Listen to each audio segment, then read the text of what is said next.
মুর্শিদাবাদের পর এবার বীরভূমের ১৯ জন পরিযায়ী শ্রমিককে ওড়িশায় ডিটেনশন ক্যাম্পে আটকে রাখার অভিযোগ। ইতিমধ্যেই প্রশাসনের কাছে যাবতীয় নথি পাঠিয়ে সহযোগিতা করছে পরিযায়ী শ্রমিকদের পরিবার। তারপরেও গোটা ঘটনায় দুশ্চিন্তায় রয়েছে বীরভূমের নলহাটি ২ নম্বর ও মুরারি ২ নম্বর ব্লকের পরিযায়ী শ্রমিকদের পরিবার। জানা গিয়েছে, নলহাটি ২ নম্বর ব্লকের শুক্রাবাদ গ্রামে ১৭ জন পরিযায়ী শ্রমিক বসবাস করতেন, যারা ওড়িশায় ফেরি করা সহ বিভিন্ন কাজ করে সংসার চালাতেন। ২৫শে জুন ১৭ জন সহ মোট ১৯ জন পরিযায়ী শ্রমিকদের বাংলাদেশি সন্দেহে আটকে রাখা হয় বলে অভিযোগ।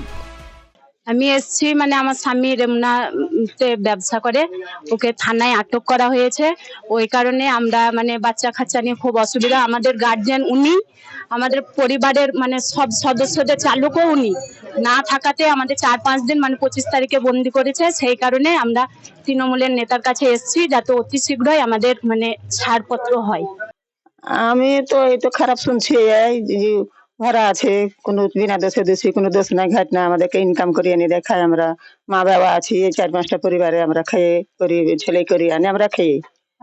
এখন কি অবস্থার মধ্যে আছেন? এখন খুব অসহায় অবস্থা। আমার একটা চাচা আছে, বালেশ্বর জেলায় থাকে, ওইখানে থানাতে ধরে নিয়ে ডিটেনশন ক্যাম্পে রেখে দিয়েছে। আজকে ৪-৫ দিন হলো। এমন পরিস্থিতিতে এলাকায় তৃণমূল নেতার কাছে দরবার করে প্রশাসনের দ্বারস্থ হচ্ছে পরিযায়ী শ্রমিকদের পরিবার। শ্রমিকদের ফিরিয়ে আনতে সব রকমের পদক্ষেপ করা হচ্ছে বলে আশ্বাস তৃণমূল নেতৃত্বের।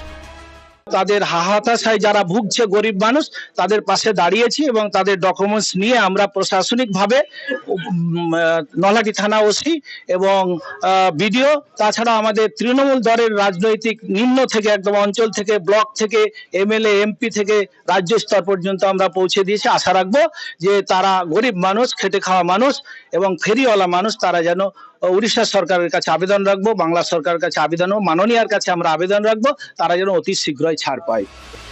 স্রেফ বাংলা বলার দায়ে ভিন রাজ্যে গিয়ে নাজেহাল পরিযায়ী শ্রমিকেরা। বাংলাদেশি সন্দেহে আটক করা হয়েছে তাদের।